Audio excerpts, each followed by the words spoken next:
नमस्कार. आजच्या द्वितीय शिक्षण परिषदेच्या द्वितीय सत्रातील शेवटच्या तासिकेला मी आपल्या समोर येत आहे भाषा अध्ययन पेटी संदर्भामध्ये काही विषय मांडण्यासाठी. वास्तविक पाहता हा विषय आपल्याला काही नवीन नाहीये, कारण 2018 मध्ये आपण की 2018 मध्ये प्रगत शैक्षणिक महाराष्ट्र हा कार्यक्रम आपण अंमलात आणला होता. 2017 आणि 2018 या कालावधीमध्ये हा कार्यक्रम आणला होता. काय होतं या कार्यक्रमाचं उद्दिष्ट? या कार्यक्रमाचं उद्दिष्ट होतं की 100% मुलांना वाचनामध्ये, मूलभूत वाचनामध्ये प्रगत करणे. आता या कार्यक्रमाचंच पुढचं रूप जे आहे, तेव्हाही अट होती, कारण आपण त्याच्यानंतरचं झालेलं इयत्ता 4थीचं शिक्षण पाहिलेलं आहे. 4थीच्या प्रशिक्षणामध्ये सुद्धा असं नमूद केलेलं होतं की मिनिटाला 60 शब्द या पद्धतीने इयत्ता 2रीच्या 3रीच्या विद्यार्थ्यांना वाचता आलं पाहिजे, अशा प्रकारची अट आपल्या 4थीच्या सुद्धा मॉड्यूलमध्ये घातलेली होती. त्याच संदर्भामध्ये प्रगत शैक्षणिक महाराष्ट्र कार्यक्रम आपण अंमलात आणला. यासाठी आपल्याकडे मूलभूत वाचन क्षमता विकसनाची एक पेटी दिलेली होती. ती होती भाषा अध्ययन साहित्य पेटी. आता प्रगत शैक्षणिक महाराष्ट्र हा जो कार्यक्रम आहे सन 2017, तो आपण कालावधी दिलेला होता आपल्याला 3 महिन्याचा, आणि या 3 महिन्याच्या कालावधीमध्ये आपण तो अंमलात आणला. त्यासाठी आपण कृती आराखडे पण तयार केले, साहित्याचा वापर केला, आणि हा साहित्याचा वापर केल्यानंतर आपल्याला त्याचा खूप चांगल्यापैकी रिझल्ट मिळाला. परंतु याच्यानंतर पुढे असं झालं की 17-18 हा प्रोग्राम आहे. 18ला आपल्याला त्याच्यामधून रिझल्ट मिळाला. त्याच्यानंतर 19, 20 आणि 21 यामध्ये परत सन 2020 मध्ये नवीन आराखडा या ठिकाणी पुढची कुठे येत नाहीये. नवीन आराखडा या ठिकाणी काय झालंय,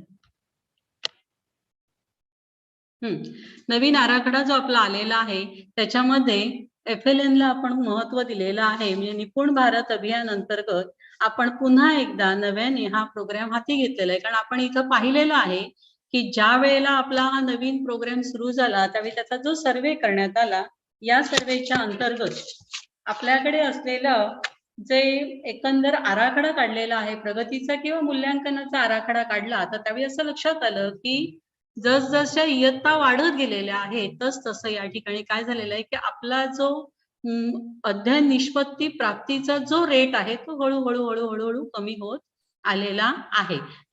यामुळे हा जो रेट आहे तो आपल्याला व्यवस्थित पूर्वपदावर आणायचा आहे. यासाठी आपण एक धोरण स्वीकारलं, आणि ते आपलं FLN किंवा निपुण भारत अंतर्गत असलेलं धोरण जे आहे, या धोरणामध्ये आपण मर्यादा घेतलेली आहे 2026 ते 27 पर्यंत इयत्ता 3री पर्यंतच्या प्रत्येक विद्यार्थ्याला या ठिकाणी मिनिटाला 60 शब्द याप्रमाणे वाचन करता येणं हे गरजेचं आहे. म्हणजे आपण अजून वाचन या कौशल्यापर्यंत आलेलो आहोत. वाचन करता येणं हे फार महत्वाचं आहे, आणि हे वाचन करता येण्यासाठी मग आपण काय काय नेमकं करू शकतो, तर या दृष्टिकोनातून इथं विचार सुरू झालेला आहे. आता इथं 3री पर्यंत आलं पाहिजे, पण समजा 4थीच्या मुलाचं काय, तर समजा 3री पर्यंतचा आपण रेशो घेतलेला आहे. 3रीच्या पलीकडचा विद्यार्थी असेल, 4थी 5वीचा असेल, तर याच प्रक्रियांचा वापर करून आपण पुढे कार्य करू शकतो. वैयक्तिक मार्गदर्शनाने आपलं उद्दिष्ट आपण साध्य करू शकतो. उद्दिष्ट पुन्हा एकदा लक्षात घ्या, सन 2026-27 पर्यंत इयत्ता 3रीच्या विद्यार्थ्यापर्यंत, म्हणजे वयोगट 9 ते 10 वर्षापर्यंतच्या प्रत्येक विद्यार्थ्याला लिहिता वाचता आलं पाहिजे. म्हणजे संवाद प्रक्रिया हा जो काही आपला भाग आहे, प्रभावी संवाद हा उद्दिष्ट क्रमांक 2 आहे निपुणचं. तर हे उद्दिष्ट साध्य करण्यासाठी मुलाला श्रवण, भाषण, वाचन हे आधी व्यवस्थित येणं हे गरजेचं आहे, आणि त्यासाठी हा भाग आपण विचारात घेतला. आणि म्हणून मग इथं संबंध आला तो पेटीचा, कारण प्रगत शैक्षणिक महाराष्ट्रामध्ये आपलं जे उद्दिष्ट होतं की 100% विद्यार्थ्याला वाचता आलंच पाहिजे, त्याच उद्दिष्टाला आपण पुन्हा एकदा निपुण अंतर्गत थोडंसं वेगळ्या पद्धतीने घेण्याचा प्रयत्न केलेला आहे. त्यामुळे हा भाग मुळात आपल्याला काही नवीन नाहीये. आपण हा अंमलात आणलेला आहे, केलेला आहे, परंतु आपल्याला आणखीनही जे काही शिल्लक राहिलेलं आहे ते साध्य करायचं आहे. आणि या साध्य करण्यासाठी किंवा नव्याने काही मुलं नंतर दाखल झालेली आहेत, तर त्यांच्याबाबत सुद्धा आपल्याला विचार करायचा आहे. म्हणून या ठिकाणी आपण पुन्हा एकदा अध्ययन साहित्य पेटीच्या दिशेने आज वळलेलो आहोत. आणि म्हणून प्रगत शैक्षणिक महाराष्ट्र 2017 चाच पुढील भाग हा निपुण अंतर्गत घेतलेला आपला पायाभूत साक्षरता प्रोग्राम जो आहे, त्याच्यामध्ये लिटरसी म्हणजे साक्षरता, भाषिक साक्षरता ही अत्यंत महत्वाची मानली गेलेली आहे. तेच आपलं उद्दिष्ट आहे आणि या उद्दिष्टाला धरून आपण दैनंदिन अध्ययन अध्यापनामध्ये विद्यार्थ्याकडून हे उद्दिष्ट साध्य करण्यासाठी शिक्षक म्हणून, सुलभक म्हणून काय करू शकतो? तर यासाठी आपण अध्ययन पेटीचा वापर करणार आहोत. आता यामध्ये वाचन प्रक्रिया म्हणजे नेमकं काय? विद्यार्थ्याला वाचन आलं पाहिजे म्हणजे नेमकं काय आलं पाहिजे? तर हाही एक भाग महत्वाचा आहे. विद्यार्थ्याला वाचन आलं पाहिजे याचा विचार करताना वाचन प्रक्रियेचे 2 टप्पे आपण विचारात घेऊया. यातला पहिला टप्पा आहे की मूलभूत वाचन. आता मूलभूत वाचन इथं अपेक्षित काय? तर लिपीची ओळख. लिपी वाचता येणं, फक्त लिपी वाचता येणं एवढंच आपण मूलभूत वाचनामध्ये घेऊ शकतो. म्हणजे एखादं अक्षर आहे. अक्षर हे आपण घेतलेलं त्या ध्वनीसाठीचं चिन्ह आहे आणि मग त्या ध्वनीचं उच्चारण आपण जे करतोय, हे उच्चारण आणि तो ध्वनी त्यांची जोडी आपल्या नजरेसमोर येणं, हे झालं मूलभूत वाचन. पण याच्यात एक गोष्ट मिस होते, एक गोष्ट बाजूला राहते, ती म्हणजे अर्थ. वाचनाचं दुसरं आणि अत्यंत महत्वाचं अंग आहे ते म्हणजे त्या चिन्हाचा, चिन्ह एकत्र आल्यानंतर होणाऱ्या चिन्ह गटाचा म्हणजेच शब्दाचा अर्थ आपल्याला समजणं. आणि जेव्हा अशा प्रकारे आपल्याला अर्थ समजतो तेव्हा नकळत आपली वाचनाची गती वाढते. कारण अर्थाचं आपल्या मेंदूमध्ये एक तर्कशास्त्रानुसार आपण सहसंबंध जोडत जातो. त्या सहसंबंधाने आपली वाक्यरचना आपल्या दृष्टिक्षेपामध्ये येते आणि ही दृष्टिक्षेपामध्ये आलेली आपल्या नजरेतून, आपल्या उच्चारातून व्यक्त होते. मूक वाचन असेल तर रजिस्टर होते मेंदूमध्ये. म्हणजे मूलभूत वाचन हा एक भाग आहे वाचन प्रक्रियेतला, तर त्याच्यातला दुसरा भाग आहे की त्यातला अर्थ समजून घेणे. आता अर्थ समजून घेण्यासाठी, अर्थ प्रक्रियेसाठी एक शब्द आपल्या या मूलभूत वाचन कौशल्याच्या ठिकाणी प्रगती जी आपण केलेली आहे प्रगत महाराष्ट्रामध्ये प्रशिक्षण, त्याच्यामध्ये एक शब्द वापरला होता, तो म्हणजे होता डिकोडिंग. काय आहे डिकोडिंग? तर त्याला आपण मराठीमध्ये म्हणूया विसांकेतिकीकरण. विसांकेतिकीकरण याचाच अर्थ काय? तर ज्यावेळी समजा आपण क हे झालं अक्षर, क वाचता आला, का वाचता आला, विद्यार्थ्याला स्वतंत्ररित्या व ही वाचता आला आणि स्वतंत्ररित्या ळा ही वाचता आला. आता इथं विद्यार्थ्याला का कळतोय, व कळतोय आणि ळा कळतोय. पण हे जर सुट त्याने वाचलं आणि त्याचा अर्थ जर त्याच्या लक्षामध्ये आला नाही, तर त्याचं जे वाचन आहे त्याच्यामध्ये त्याला ना स्वतःला आनंद मिळणार, ना तो दैनंदिन जीवनामध्ये ते वापरू शकणार आहे. आणि म्हणून हा जो अर्थ आहे त्या विशिष्ट ध्वनी चिन्हाशी संबंधित असलेला, शब्दगटाशी संबंधित असलेला अर्थ जेव्हा त्या शब्द चिन्हाशी जोडला जातो आणि त्याच्यातून अर्थप्राप्ती मेंदूपर्यंत पोहोचते, तेव्हा खऱ्या अर्थाने विसांकेतिकीकरण म्हणजेच डिकोडिंग होतं. आणि ह्या डिकोडिंगचा फायदा असा होतो की जेव्हा तोच किंवा त्या पद्धतीचे वेगवेगळे शब्द समोर येतात, त्यांच्या अर्थासहित समोर येतात, त्यावेळी विद्यार्थी उच्च पातळीच्या वर्गाध्ययनाच्या किंबहुना संवादाच्या बाबी ज्या आहेत त्या सहज शक्य रीतीने करू शकतो. म्हणजे विश्लेषण करू शकतो, प्रतिसाद देऊ शकतो, आपले विचार व्यक्त करू शकतो, विचार मांडू शकतो, लिहू शकतो. हे सगळं होणं ह्या उच्च प्रक्रिया आहेत, उच्च अध्ययन निष्पत्ती आहे, वरच्या वर्गांमध्ये आहे. परंतु छोट्या वर्गांमध्ये सुद्धा याचा कमी कमी कमी असलेला दर हळूहळू आपण वाढवत नेत आहोत.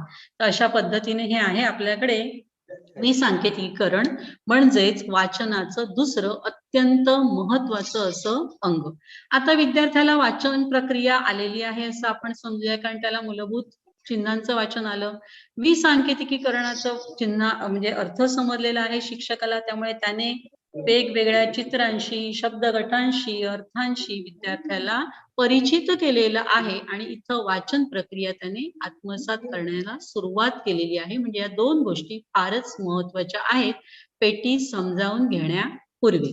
याच्यानंतर आपला पुढचा मुद्दा आहे तो म्हणजे अनौपचारिक कौशल्य विकास. मुळात भाषिक कौशल्य आपण जी म्हणतो, आपल्याला नेहमी पाठ आहे श्रवण, भाषण, वाचन आणि लेखन, ही 4 आपली भाषिक कौशल्य आहेत. मग आपण श्रवण हे विचार करतो. तर श्रवण हे केव्हा होतो? श्रवण, भाषण, संभाषण ही जी कौशल्य आहे ती आपली जन्मल्यापासून सुरू होतात. जसा आपला जन्म होतो आणि आपल्या कंठातून जसा स्वर बाहेर पडतो, रडणं आपलं बाहेर पडतं, इथंच आपल्या कानावर काही शब्द पडतात. हळूहळू जसजसं आपली प्रगल्भता होत जाते, शरीराची वाढ होत जाते, तसतसे आपल्याला त्या शब्दांचे अर्थ समजायला लागतात. म्हणजे श्रवण हा जो भाग आहे किंवा भाषण संभाषण हा जो भाग आहे, हा येतो अनौपचारिक कौशल्य विकासामध्ये. आता इथं मी स्लाइडवरती 4 गोष्टी लिहिलेल्या आहेत की श्रवण भाग 1, श्रवण भाग 2, भाषण संभाषण भाग 1, भाषण संभाषण भाग 2. आता हे नेमकं काय आहे? तर ज्या वेळेला विद्यार्थी आपल्या समोर येणार आहे, तेव्हा एक तर यातल्या काही बाबी त्याने साध्य केलेल्या आहेत. काही म्हणजे या सगळ्याला त्याने टच केलेलं असणार, स्पर्श केलेला असणार. त्याला श्रवणही करता येतंय, त्याला भाषण संभाषणही करता येतंय. परंतु हे भाषण संभाषण आणि हे जे श्रवण आहे, हे त्याच्या कुटुंबातलं, त्याच्या परिसरातलं आहे आणि आपल्याला त्याला अध्ययन अध्यापनाच्या दृष्टिकोनातून त्या दिशेने वळवायचं आहे. आणि आपण इथं तो विचार करणार आहोत की श्रवण भाग 1 आणि श्रवण भाग 2 याच्यामध्ये नेमकं काय आहे. तर यासाठी आपल्याला मूलभूत वाचनासाठी एक छानशी पुस्तिका दिलेली होती. इयत्ता 1 ते 5च्या विद्यार्थ्यांसाठी आपण ही पुस्तिका प्रशिक्षणामध्ये वापरलेली आहे आणि प्रगत शैक्षणिक महाराष्ट्र कार्यक्रमांतर्गत पण ही आपण घेतलेली आहे. तर हे सगळं करत असताना हा जर अनौपचारिक कौशल्य विकास विद्यार्थ्याचा झाला पाहिजे, तर त्यासाठी अत्यंत महत्वाचं आहे की ते शाळेत आलेलं मूल आहे, त्याला अध्ययनाच्या दृष्टीने श्रवण, भाषण, संभाषण शिकवायचं असेल, तर त्यासाठी त्याला काही अंशी तयार करणं ही आपली गरज आहे. आता ही गरज पूर्ण करण्यासाठी आपण वापरतो ती म्हणजे शिक्षणपूरक कृती. या सुद्धा आपल्याला शिक्षणपूरक कृती या 2 भागांमध्ये या ठिकाणी दिलेल्या होत्या. आपण त्या सगळ्या केलेल्या आहेत. तुम्हाला कदाचित आठवत असेल बघा. कागद फाडणे, कागद चुरगाळणे, चिखलाचे गोळे तयार करणे, सरळ रेषेत चालणे, वाकड्या रेषेमध्ये चालणे, उड्या मारणे, लोटांगण घालणे, काचा कवड्या, काचपुरणी यासारखे कितीतरी खेळ, छप्पी लंगडी यासारखे कितीतरी खेळ, लगोरी वगैरे हे खेळ आपण छोटे छोटे या शिक्षणपूरक कृतीमध्ये खेळलेलो होतो. त्याच्यानंतर इतरही काही कृती आपण केलेल्या होत्या. बाटलीला टोपण लावणे, शेंगदाण्याची म्हणजे शेंगांची सालं आपण काढलेली होती, बरोबर ना? बाटलीमध्ये वाळू भरलेली होती. अशा छोट्या छोट्या वेगवेगळ्या कृती आपण केलेल्या होत्या. त्याच्यानंतर वेगवेगळ्या रंगांच्या वस्तू, आकारांच्या वस्तू यांच्या आपण जोड्या लावल्या होत्या. त्यांचं वर्गीकरण केलेलं होतं. आकृतीबंध आपण ओळखले होते. हे सगळं आपण केलेलं होतं ते शिक्षणपूरक कृतीमध्ये. आता त्याची मुळात गरज काय? वाचनाचा आणि त्याचा संबंध काय? तर या जेव्हा आपण कृती करतो त्यावेळी विद्यार्थ्याला आपण शारीरिक दृष्ट्या आपण विद्यार्थ्याला तयार करतोय. आणि ही तयारी त्याची करण्यासाठी त्याला आपण या छोट्या छोट्या शिक्षणपूरक कृती भाग 1 आणि भाग 2 दिलेल्या होत्या. तर त्याच्यामध्ये ह्या सगळ्या गोष्टी ज्या मी आता सांगितलेल्या ह्या केल्यामुळे काय होतंय? तर विद्यार्थ्याचा हस्त नेत्र समन्वय होतो. म्हणजे आपले हात आणि आपले डोळे हे आपल्या कृतीच्या वेळेला एकमेकाशी ताळमेळ घेऊन सुसूत्रपणे काम करतात. तर हा हस्तनेत्र समन्वय आपल्याकडे होतो.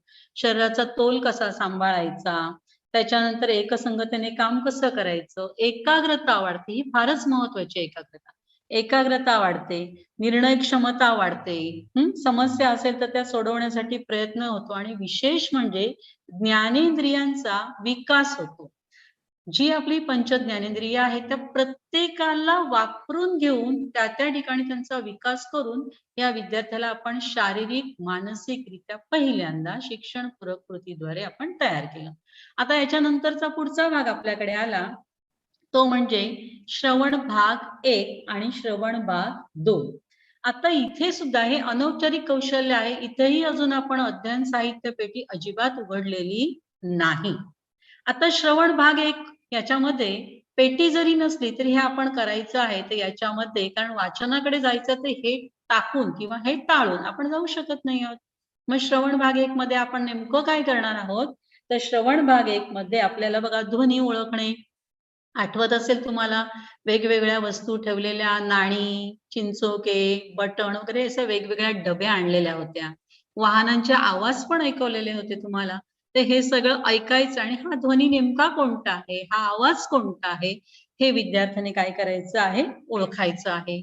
हा एक भाग त्याच्यामध्ये आपण श्रवणामध्ये घेतला होता. प्राणी, पक्षी, वाहनं यांचे आपण मोबाईलवरती आवाज रेकॉर्ड करून आणलेले होते आणि ते सगळे दाखवले होते. वाहनांच्या गलबल्याचा आवाज पण दाखवला होता आणि इव्हन त्याच्यातून आपण सुटे करून आवाज ओळखले होते. आता ट्रकचा हॉर्न वाजला, बस चालली, टिणटिण असा आवाज आला. हे सगळे आपण छोटे आवाज त्या ठिकाणी ओळखलेले होते.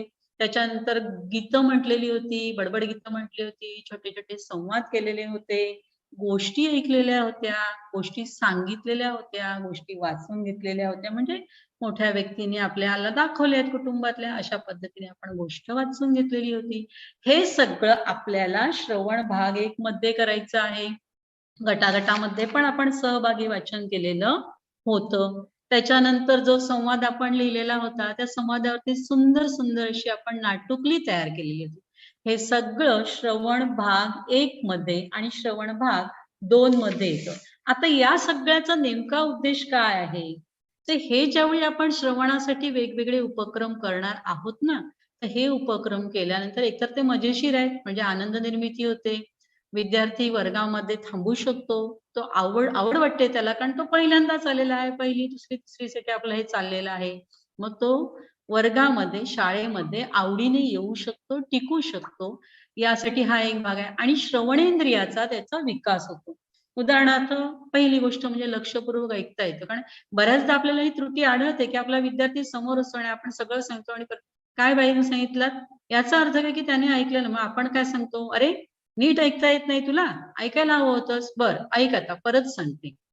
याचा अर्थ काय, की विद्यार्थ्याला ऐकण्यासाठी आपण प्रेरित करतो. तर हे प्रेरित आपण वरच्या वर्गात जाऊन करण्यापेक्षा मुळातच त्याला ऐकण्याची सवय लावणं हा एक महत्वाचा मुद्दा आहे.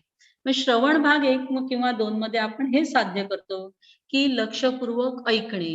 आता मगाशी मी म्हटलं, की ट्रकचा आवाज, बसच्या घंटीचा आवाज, अग्निशमनच्या गाडीचा आवाज, हे आवाज विद्यार्थी ओळखतोय. म्हणजे काय? किंवा प्राण्यांचा आवाजातला फरक ओळखतोय. आता माकड ओरडलं, आता का बुवा हत्तीचा चित्कार ऐकवला. म्हणजे इथं काय होतंय, की विद्यार्थी ध्वनींमधला साम्य आणि भेद हे ओळखतोय. म्हणजे ध्वनीतील साम्यभेद ओळखणे, लक्षपूर्वक सूचना ऐकणे, त्याचप्रमाणे जाणीवपूर्वक ऐकणे. मुद्दाम ज्यावेळी आता ऐका हां, मी तुमच्या समोर एक मोबाईलमधून वेगवेगळ्या प्राण्यांचे आवाज ऐकवत आहेत आणि तुम्ही ते ओळखायचेत. असं ज्यावेळी शिक्षक सांगतात, तेव्हा नक्कीच त्या विद्यार्थ्याचं त्यांच्या बोलण्याकडे लक्ष जातं, वेधलं जातं आणि तो जाणीवपूर्वक ऐकतो. मला ओळखता आलं पाहिजे आणि म्हणजेच जाणीवपूर्वक ऐकता येणे हे सुद्धा उद्दिष्ट आपण या ठिकाणी साध्य करून घेत असतो.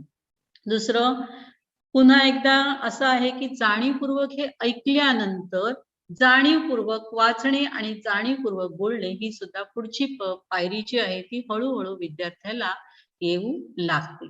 त्याच्यानंतर आहे भाषण संभाषण भाग 1 भाग 2.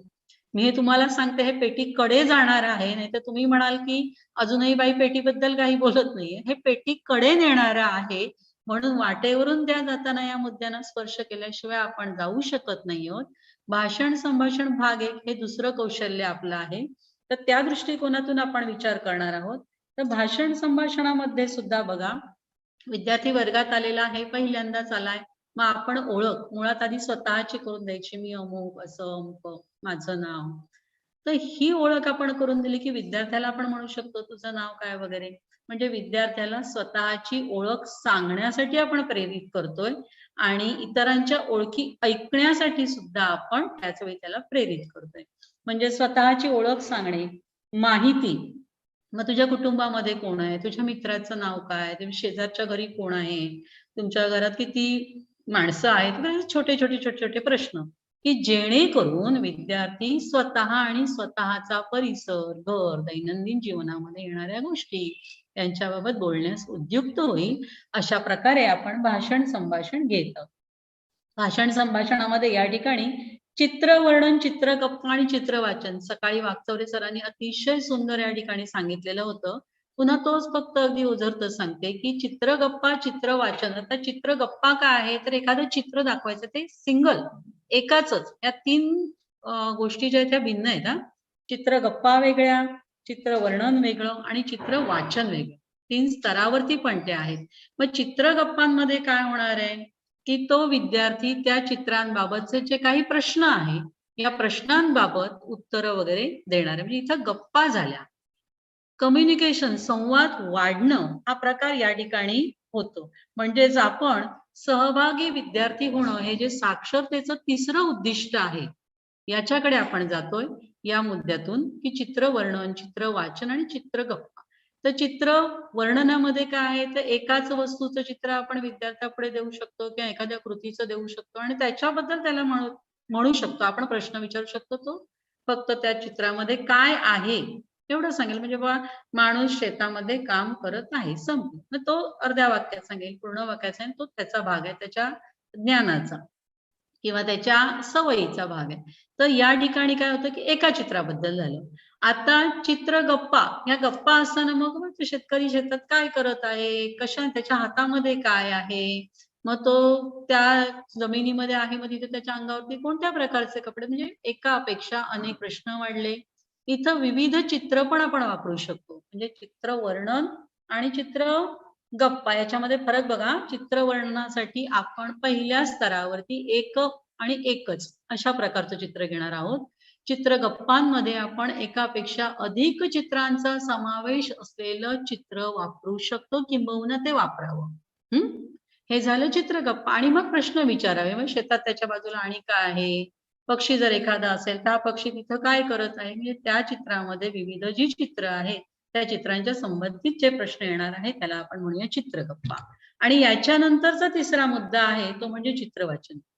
हा वरच्या लेवलचा आहे, तो अगदी प्राथमिक स्तरावर आपण घेऊ शकत नाही, आपण ते पुढे घेणार आहोत. परंतु म्हणजे ज्यावेळी प्रत्यक्ष पेटीचा वापर करणार आहोत तेव्हा आपण घेणार आहोत. इथं चित्र वाचन फक्त तुम्हाला सांगते जाता जाता की चित्र वाचनामध्ये विद्यार्थ्याचं भावात्मक विश्व जे आहे ते विश्व वापरलं जातंय, ते विश्व उलगडलं जातंय. म्हणजे तुम्ही एखादं चित्र दाखवलेलं आहे तर त्या चित्राबाबत म्हणजे शेतकऱ्याचं चित्र असेल तर चित्र वर्णन हे चित्र शेतकऱ्याचे आहे. चित्रगप्पा त्या चित्राच्या आसपास असलेली माणसं, प्राणी, पक्षी, शेतीतलं साहित्य याच्याबाबतचे प्रश्न आणि उत्तरे झाले चित्रगप्पा. आणि चित्र वाचनामध्ये काय येणार आहे तर शेतकरी हा म्हणजे आपला भारत देश शेतीप्रधान आहे. शेतकरी व शेतामध्ये अमुक अमुक पिके घेतो. शेतकरी असल्यामुळेच शेतकऱ्यांमुळेच आपलं संपूर्ण दैनंदिन जीवन हे आज आपण व्यवस्थितरित्या सुलभरित्या जगू शकतो. शेतकरी हा जगाचा पोशिंदा आहे. ते ही जी काही वरच्या लेवलची वाक्यरचना ज्यावेळी विद्यार्थ्याकडे येते किंवा ती यावी अशी अपेक्षा आहे. साधारणतः इयत्ता 5वी पासून पुढे हा गट अपेक्षित धरलेला आहे उच्च लेवलमध्ये. तर हा भाग येतोय तो म्हणजे चित्र वाचनासाठी. ह्या 3 भागांकडे विशेष लक्ष देणं आपलं गरजेचं आहे. त्याच्यानंतर गप्पा, अनौपचारिक गप्पा आणि औपचारिक गप्पा. आता याच्यामध्ये सुद्धा काय आहे तर ठरवून गप्पा मारायच्या असल्या ना तर त्या अनौपचारिक गप्पा म्हणजे आपण नेहमी का बुवा अमुक विद्यार्थी का आला नाही, कशासाठी आला नाही वगैरे. आता ठरवून गप्पा मारायचं एखादी वस्तू बाबा मी एक फणस शाळेमध्ये नेला आणि हा हे काय आहे, मग याचा उपयोग काय होतो, हे कुठे असतं, कोणत्या प्रदेशामध्ये असतो, याच्यापासून कोणकोणते पदार्थ बनवता येतात, म्हणजे त्याच्याबद्दल वेगवेगळे मुद्दे देऊन शिक्षक किंवा प्रश्न देऊन त्याच्याबद्दलच्या ज्या गप्पा मारतो विशिष्ट हेतूने विशिष्ट विषयाबाबत मारलेल्या ज्या गप्पा आहेत त्या आपण म्हणूया औपचारिक गप्पा. हा भाग सुद्धा आपला भाषण संभाषण मध्ये येतो. त्याच्यानंतर आहे संवाद नाटुकली तयार करणे. आवडीचा विषय आहे. मुलं संवाद आणि नाटुकली तयार करतात. उदाहरणार्थ आपण बघितलेलं होतं छत्री आणि रेनकोट यांच्यामधला संवाद, पक्षी आणि झाड यांच्यामधला संवाद. हे छोटे छोटे संवाद आहेत. 1-2 वाक्याचे सुद्धा त्या ठिकाणी पुरेसे आहे. तर अशा प्रकारचे छोटे मोठे संवाद आणि या संवादाचंच मग परत आपण नाटुकलीमध्ये रूपांतर करू शकतो. हे झालं भाषण संभाषणासाठी अत्यंत महत्वाचं. त्याच्यानंतर घटनाक्रम सांगणे. आता घटनाक्रमसाठीचं साहित्य मात्र पेटीत आहे. तर घटनाक्रम सांगण्यासाठी तिथे 5 ते 6 सेट दिलेले आहेत. मी नंतर तुम्हाला काही चित्र दाखवेन या ठिकाणी पेटीमधल्या साहित्याची. तर घटनाक्रम सांगण्यासाठी 5 ते 6 चित्रांचे सेट दिलेले आहेत. त्याच्यामध्ये समजा एक बीज चित्र आहे. त्याच्यानंतर बी अंकुरलेली आहे, त्याच्यानंतर त्या बीपासून छोटं रोप तयार झालं आणि त्याच्यापेक्षा जरा मोठं रोप आणि मग वृक्ष, असं टप्प्याटप्प्याने गेलेलं आहे. घटनाक्रम या ठिकाणी आहे. गोष्टीच्या स्वरूपामध्ये सुद्धा पेटीमध्ये अशी कार्ड आहेत की ही कार्ड आहे ती घटनेनुसार जर वेगवेगळ्या पद्धतीने लावलं तर छोट्या छोट्या बाल गोष्टी ज्या आहेत, हिसाबनीतीतल्या गोष्टी, पंचतंत्रातल्या गोष्टी, तर त्या गोष्टींबाबतचे ते 5 ते 6 सेट आपल्या अध्ययन पेटीमध्ये आहेत. त्यांचा वापर करून विद्यार्थ्यांना पहिलं काय आणि दुसरं काय हे घेऊ शकतो. आणि प्रॉपर आणखीन एक दिलेलं आहे की शेती करणे. मग शेतीच्या कृती ज्या आहेत त्या एकाखाली एक शब्दामध्ये याही बाबीचा वापर आपण घटनाक्रमासाठी करू शकतो. इथं दिलेले जे कार्ड क्रमांक आहेत, आपल्याला जी वाचन पुस्तिका दिलेली होती प्रशिक्षणाचं मॉड्यूल, त्या ठिकाणी असलेले कार्ड क्रमांक आणि प्रत्यक्ष अध्ययन पेटीवरचे कार्ड क्रमांक याच्यामध्ये तफावत आहे. कारण नंतर पेटीची वेगळ्या पद्धतीने निर्मिती झाली. आधी प्रायोगिक भूमिकेवरती ती राबवली गेली तेव्हा मॉड्यूल तयार झालं होतं. त्याच्यामुळे तिथे न जाता, कार्ड क्रमांकाकडे न जाता त्याचा जो विशिष्ट गट आहे, काय साध्य करायचं आणि त्याचं जे वर्णन पुस्तिकेत अतिशय सुंदर दिले, त्यानुसार शिक्षक या पेटीतील घटनाक्रम लावण्यासाठीचा चहा करणे, पोहे करणे, शेतातील कामे करणे, तर अशा प्रकारचे 3-4 घटक दिलेले आहेत घटनाक्रमासाठी. त्याचा वापर इथे करून घटनाक्रम लावू शकतो. गोष्टीचं मगाशी मी तुम्हाला सांगितलेलं आहे. कृतीयुक्त गाणी आहेत. मला वाटतं गंपूने केले साबणाचे फुगे, अतिशय सुंदर गाणं वगैरे आपण घेतलं होतं. आता हे सगळं जे आपल्याला आलेलं आहे किंवा छोटे छोटे खेळ आलेले आहेत, हे सगळं जे आलेलं आहे ते इथं भाषण संभाषण भाग 1 आणि भाषण संभाषण भाग 2. पेटीमधल्या साहित्याला आत्ता जरासं घटनाक्रम या मुद्द्यामध्ये आपण स्पर्श केला होता. कारण हे अनौपचारिक कौशल्य विकासाचं असल्या कारणाने शिक्षणपूरक कृती, श्रवण भाग 1, श्रवण भाग 2, भाषण संभाषण भाग 1 आणि भाषण संभाषण भाग 2 पैकी घटनाक्रम सांगण्यासाठी आपण पेटीकडे गेलो. व्यतिरिक्त पेटीची इथपर्यंत आपल्याला आवश्यकता भासत नाही. तर यासाठी लागणारं सगळं साहित्य शिक्षकाने स्वतः निवडायचंय, स्वतः बनवायचं आहे, स्वतःच्या अध्ययन कुशलतेने, विचारशक्तीने ते वापरायचं आहे. उपलब्ध साहित्यातून वापरलं तरी सुद्धा चालणार आहे. पेटीमध्ये इतर घटकांसाठी असलेल्या साहित्यातून सुद्धा याचा वापर कुशलतेने केला तरी चालणार आहे. इथं आपल्याला भाषण संभाषण मध्ये साध्य काय करायचं आहे, तर विद्यार्थ्याला औपचारिक अनौपचारिक गप्पा मारता येत आहेत, पूर्ण वाक्यामध्ये बोलता येत आहे, मुद्देसूद बोलता येत आहे, योग्य गतीने आरोह अवरोहासह त्याला बोलता येतंय, प्रश्न विचारता येत आहेत, संवाद साधता येत आहेत, आपल्या भावना व्यक्त करता येत आहेत. म्हणजे इथं मानसिकरित्या आणि शारीरिकरित्या आपण त्याला एक मुक्त असं वातावरण तयार करून देत आहोत. हा झाला शिक्षणपूरक कृती भाग 1 भाग 2, श्रवण भाग 1 श्रवण भाग 2, भाषण संभाषण भाग 1 भाषण संभाषण भाग 2 असे आपले अध्ययन कौशल्य विकसित करण्याचे पेटी शिवायचे जे भाग आहेत ते आपण पाहिले. आता आपण खऱ्या अर्थाने पेटीकडे जातो. मग पेटीकडे गेल्यानंतर सुद्धा मला वाटतं दिवस दुसरा, सत्र दुसऱ्यापासून आपण ही सुरुवात केलेली होती. पहिल्या दुसऱ्या दिवसामध्ये शिक्षणपूरक आणि हे झालेलं होतं आणि दुसऱ्या दिवसाला वाचनाकडे आपण आलो होतो. या वाचनाचे सुद्धा पुस्तिकेच्या मॉड्यूलच्या आधारे एकूण 4 भाग केलेले आहेत. त्याच्यामध्ये पहिला भाग आहे वाचन भाग 1, वाचन भाग 2, वाचन भाग 3 आणि वाचन भाग 4. आता या 4ही भागांकडे मात्र जाताना आपल्याला पेटी उघडणं नितांत गरजेचं आहे. कारण त्या वाचन भागासाठी प्रामुख्याने वापरावं साहित्य अशी इच्छा असलेलं काही साहित्य दिलेलं आहे, त्याचं वर्डिंगही आपल्याला दिलेलं आहे, त्याचे क्रमांक दिलेले.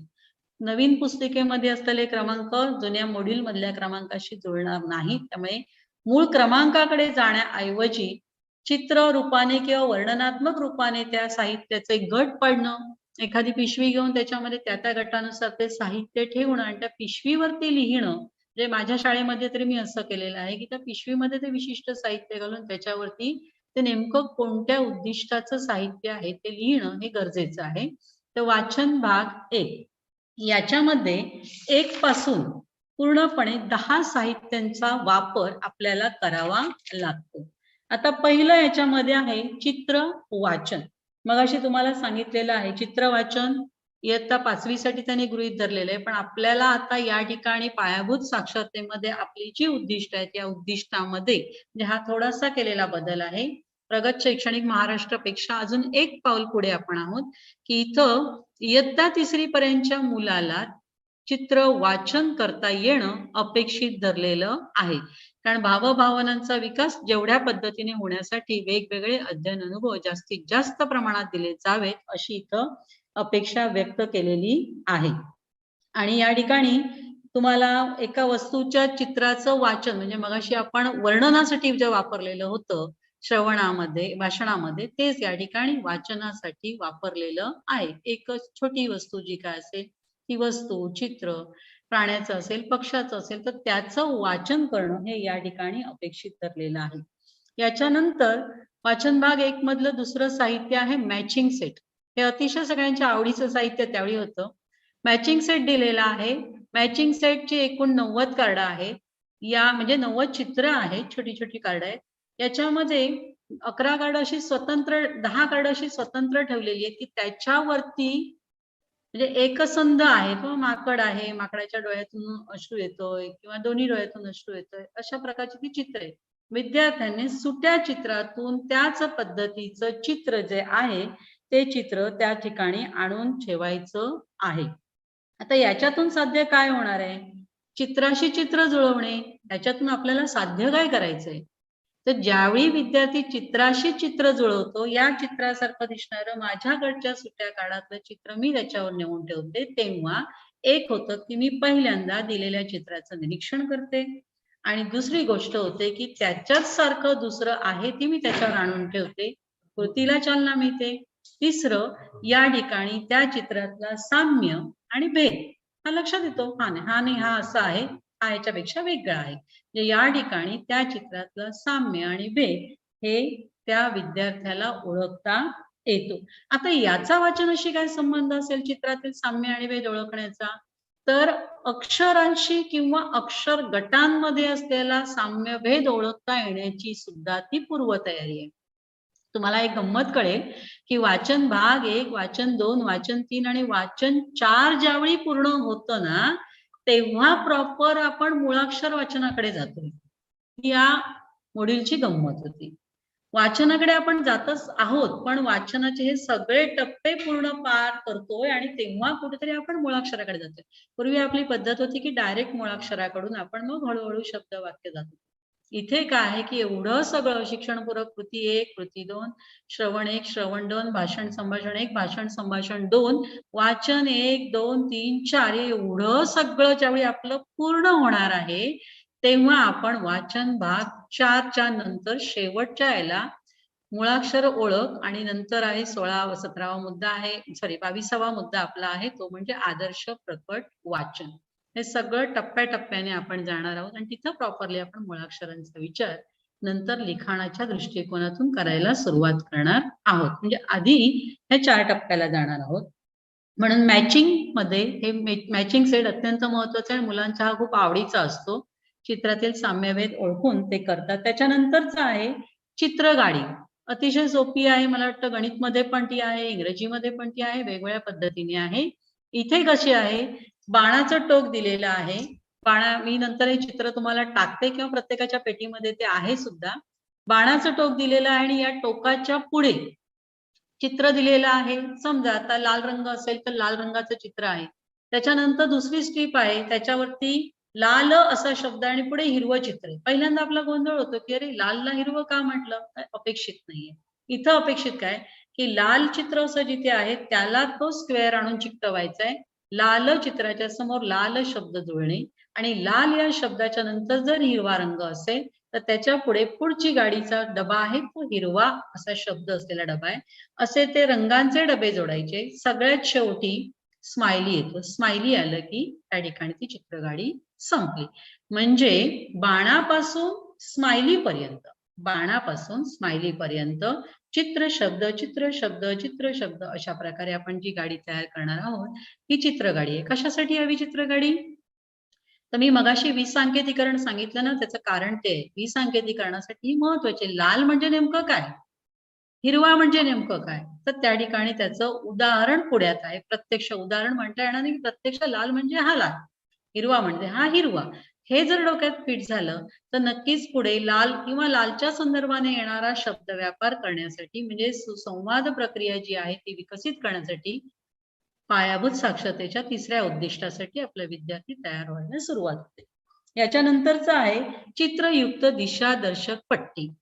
इथे परत हस्तनेत्र संबोध आहेच. या ठिकाणी चित्र दिलेलं आहे. इथे समजा कबूत आहे ते पुढे कबुतराचं चित्र आहे. सॉरी, इथे पक्षाचं चित्र आहे आणि त्याच्या पुढे असा खालीवर झिकझॅक असं हे आहे आणि त्याच्या पुढे परत पक्ष्यांचं घरटं आहे की ज्याच्यामध्ये अंडी आहे. मग इथे काय आहे दिशादर्शक म्हणजे हा पक्षी या दिशेने असा असा गेला आणि या घरट्यामध्ये अंडी घातली, घरट्यातल्या अंड्यांजवळ जाऊन पोहोचला, एवढंच त्या ठिकाणी. दिशादर्शक डावीकडून उजवीकडे वाचनासाठी अत्यंत महत्वाची गोष्ट, डावीकडून उजवीकडे जाणे आणि म्हणून त्या दिशादर्शक साहित्याचा वापर त्या ठिकाणी केलाय. याच वेळी विद्यार्थी त्या आकारांवरून पक्षी आणि अंड्यांचं जे घरटं आहे, अंडी असलेलं घरटं, त्या दोघांमध्ये असलेल्या अंतरावरती विद्यार्थी ज्यावेळी बोट फिरवत जातो तेव्हा हस्तनेत्र समन्वय साधतो. त्याच वेळेला लेखनासाठी असलेली एक विशिष्ट लय जी आहे, उंची, अक्षरांच्या उंचीतला संबंध हळूहळू त्याच्या नजरेला त्याचा सराव होतो. म्हणजे या दृष्टिकोनातून आपल्याकडे ही चित्रयुक्त दिशादर्शक पट्टी. त्याच्यानंतर पट्टीवरील चित्र वाचन जे मगाशी माझं जरा थोडं जमलिंग झालं ते सांगते की हा भाग तसाच आहे, ती पण अशीच पट्टी दिलेली आहे. पट्टीवरती समजा इथं ते आहे, मध्ये कबुतराचं चित्र आहे आणि पुढे आहे शब्द क्रियापद आहे. मग इथं अपेक्षित काय विद्यार्थ्यांनी म्हणावं ते चित्राचं नाव घ्यायचंय. कबूतर आहे, ते कबूतर आहे. अशा पद्धतीने त्या चित्रपट्टीबाबत त्या विद्यार्थ्याने वाचन करायचं. अशा काही पट्ट्या याच्यामध्ये दिलेल्या आहेत. आता याचा उपयोग काय? तर पुन्हा मी सांकेतीकरणाकडे आपण जाऊया की कबूतर म्हणजे नेमकं काय? एकतर पक्षी म्हणून त्याची ओळख होते. कबूतर या शब्दासाठी ते कबूतर असं दिसतं याचाही या ठिकाणी विचार केला जाऊ शकतो. हे झालं पट्टीवरील चित्र वाचन. याच्यानंतर 6वा मुद्दा आपला आहे तो म्हणजे चित्रातील वेगळा ओळखा. चित्रांचा असा सेट दिलेला आहे. या सेटमध्ये ऑनलाईन असल्यामुळे ते प्रत्यक्ष साहित्य हाताने दाखवता येणं इथे शक्य होत नाहीये, म्हणून थोडंसं अडखळल्यासारखं वाटतंय की या सेटमध्ये थोडे छोटी चित्र दिलेली आहेत आणि या चित्रामध्ये समजा आता प्राण्यांची चित्र दिलेली आहेत. तर या प्राण्यांच्या चित्रामध्ये अचानक एक जर वेगळ्या पक्षाचं किंवा वेगळ्या रंगाच्या प्राण्याचं चित्र दिलेलं असेल, सगळी माकडांची चित्र दिलेली आणि खाली एक अस्वलाचं चित्र आहे. इथं काय होतं की विद्यार्थी चित्रातील साम्यभेद ओळखायला शिकू शकतो. म्हणजेच शब्दांमधील अक्षरांमधील फरक तो ओळखू शकतो. कारण मुलांची गफलत बऱ्याचदा कशी होते, क, फ, ल, ळ, इथे मुलांची काय होते बऱ्याचदा गफलत होते. मग ही गफलत टाळण्यासाठी त्याच्या नजरेला सराव होण्यासाठी अशा प्रकारचं पट्टीवरील दिशादर्शक चित्र हा भाग वाचन भाग 1 मध्ये घेतलेला आहे.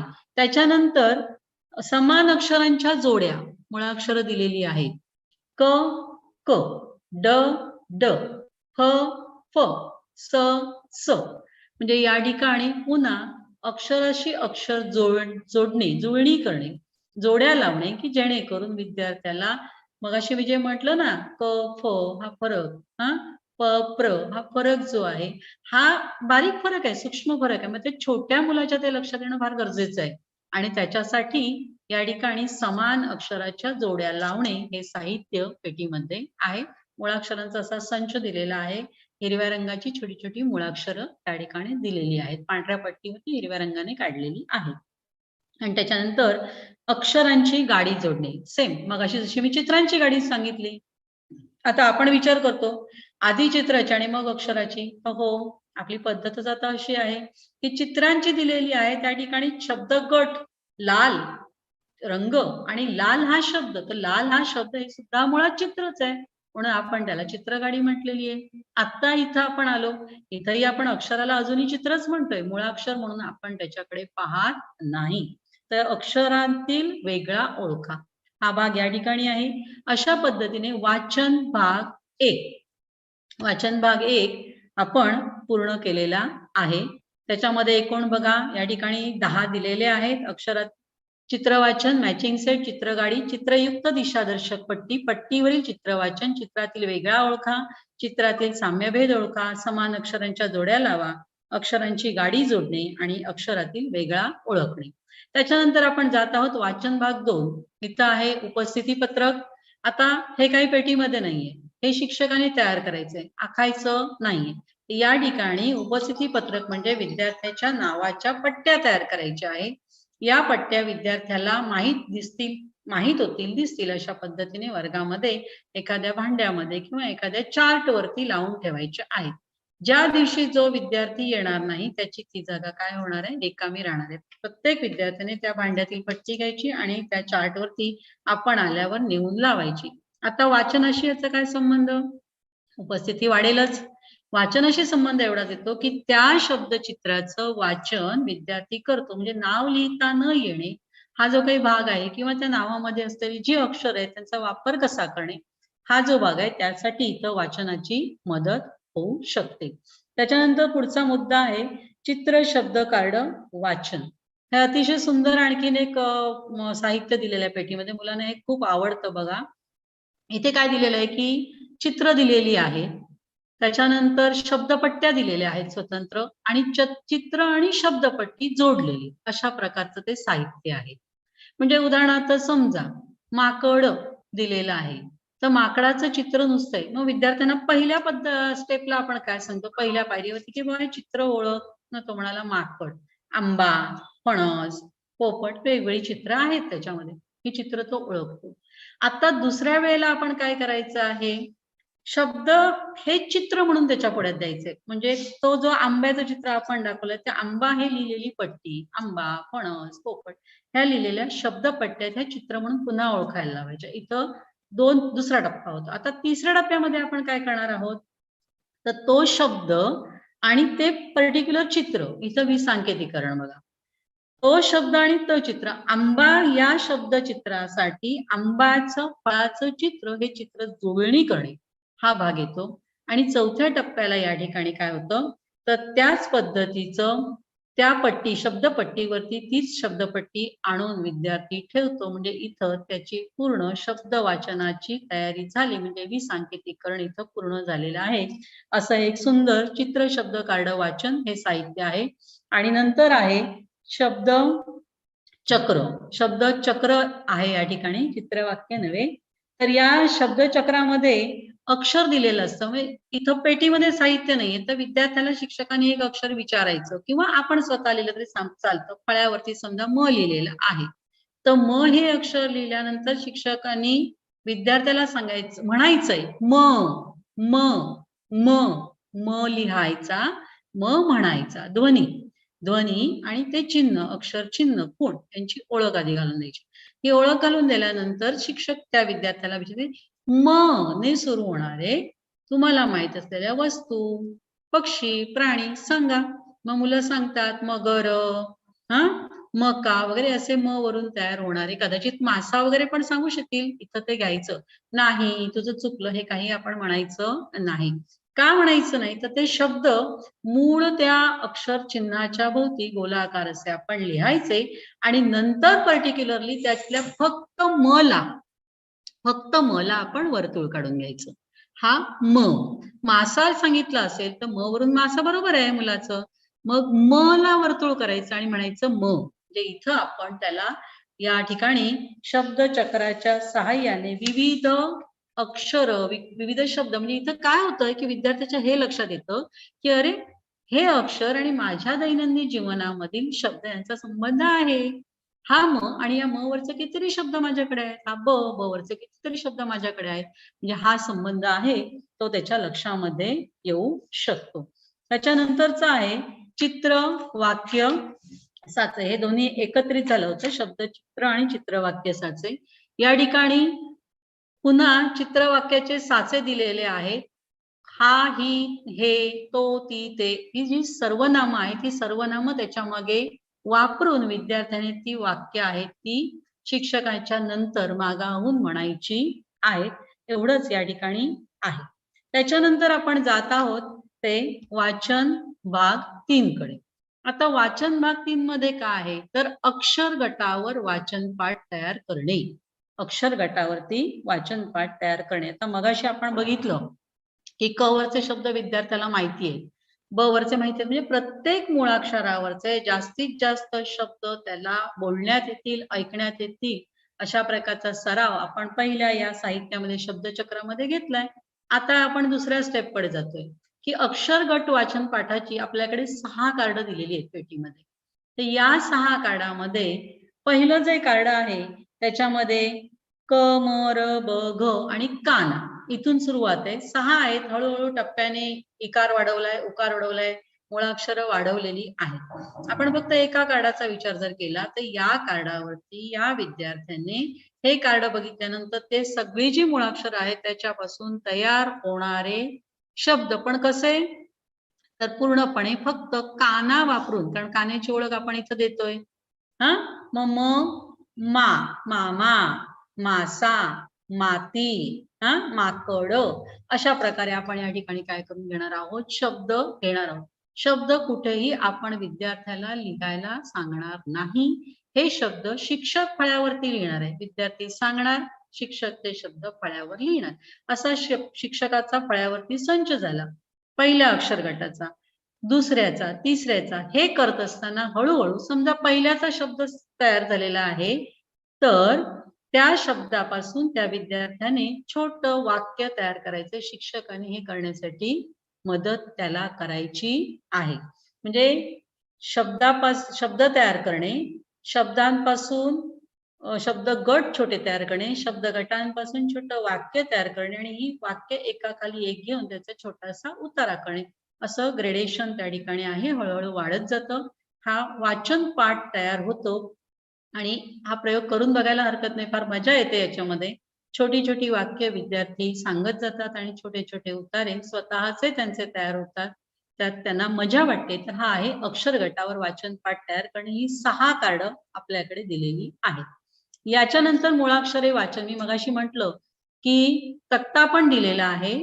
क पासून ज्ञ पर्यंतचा एक तक्ता आपल्याकडे दिलेला आहे. त्याच पद्धतीने छोटी छोटी पांढऱ्या कागदा कार्डशीट म्हणजे तो काही साहित्य जे वापरलेलं आहे प्लास्टिक आहे, त्याच्यावरती हिरव्या रंगामध्ये अशी अक्षरं लिहिलेली आहेत. ह्या मुळाक्षरांचं वाचन स्वतंत्र सुट प्लस त्या पूर्ण लाल अक्षरामध्ये जो तक्ता दिलेला आहे त्या तक्त्यावरचं मुळाक्षराचं वाचन हे फार महत्वाचं आहे. कारण काय होतं, न, न, ल, ळ, ङ, य, ण, न, म हे अनुनासिकाचे काही याच्यामध्ये विद्यार्थ्याचा गोंधळ होतो आणि जिभेचा वापर, तोंडातील अवयवांचा वापर कुठल्या अक्षरासाठी कसा करायचा हे जर विद्यार्थ्याला लक्षात आलं तर मुळात त्याचं बोलणं सुधारतं. बोलणं सुधारलं तर नक्कीच त्याचं अभिव्यक्ती सुधारते, आत्मविश्वास निर्माण होतो. त्यासाठी ते फार महत्वाचं आहे. क ख ग घ ङ म्हणण्यापेक्षा क ख ग घ ङ अशा पद्धतीने आपण ज्यावेळी जातो त्यावेळी तो ङ अजूनही आपल्याला उच्चारताना बऱ्याच लोकांना अडचण होते. बऱ्याचदा कारण तो वापरात कमी असलेला शब्द आहे. तर त्याचा विचार या ठिकाणी केलेला आहे. म्हणून मुळाक्षराचं वाचन या ठिकाणी आपण चित्र याच पद्धतीने घेणार आहोत. ते मुळाक्षर आहे हे सांगण्याची गरज नाही. हे मचं चित्र आहे, कचं चित्र आहे, या पद्धतीने आपण हे वाचन घेणार आहोत.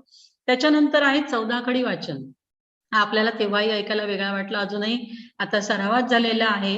पण तरी काही लोकांना अजूनही तो माहिती नाही. शिक्षकांना नव्हे, शिक्षकांना माहिती आहे. पालकांकडून अजूनही प्रश्न येतात. आमच्या वेळा घ्या नव्हता आणि आता काय सुनीला. तर हे 14 खडी वाचन याच्यामध्ये 2 स्वर वाढवलेले आहेत, ॲ आणि ऑ.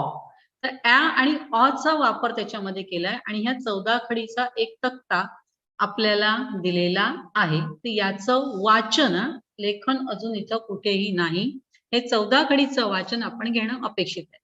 आता हे ॲ आणि ऑ का घातले असं पालक ज्यावेळी विचारतात त्यावेळी आपण काय सांगू शकतोय, तर ॲ वरून वेगवेगळे शब्द आपल्या वापरामध्ये आता जमा झालेले आहेत. कसं आहे की आपल्या भाषेचा विकास होत असताना परिसरामध्ये असलेल्या विविध भाषा आहेत ज्यांच्याशी आपला संबंध येतो, अशा प्रत्येक व्यक्ती गटाकडून येणारे शब्द आपल्या भाषेमध्ये सामावले जातात आणि त्याच्यातून नवीन भाषा विकसित होत जाते. तर या ठिकाणी आपली मराठी भाषा विकसित होत आहे आणि यामुळे इंग्रजीतले काही शब्द उदाहरणार्थ फॅन आहे, टॅप आहे, टॅब आहे.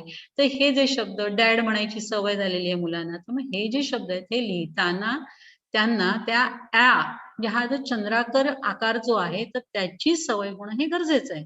आणि म्हणून तो आणि म्हणजे डॉक्टर, वॉटर हे शब्द जनरल मुलं आता बोलण्यामध्ये वापरतात. मुलंच कशाला, आपणही आता इंग्रजी शब्द सर्रास मराठीमध्ये वापरतो.